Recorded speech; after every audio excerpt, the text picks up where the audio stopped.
A. That's it. One syllable and every Korean in the room knows you're disappointed. Native speakers drop this constantly in dramas and arguments at the dinner table, and most learners have zero idea what it means. Here's the thing. It's not in any textbook. You won't find it on a vocabulary list.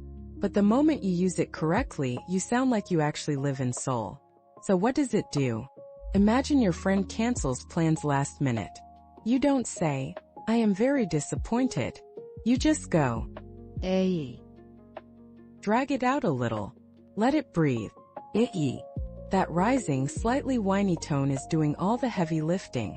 It's like the Korean version of an exasperated sigh, but sassier. Koreans use it when something goes wrong, when someone says something unbelievable, or when a plan totally falls apart. It's real, it's human, and it's deeply natural. Now here's your challenge. Think of the last time something annoyed you today. Would A. have worked. Try saying it out loud right now. Follow for a new Korean word every day.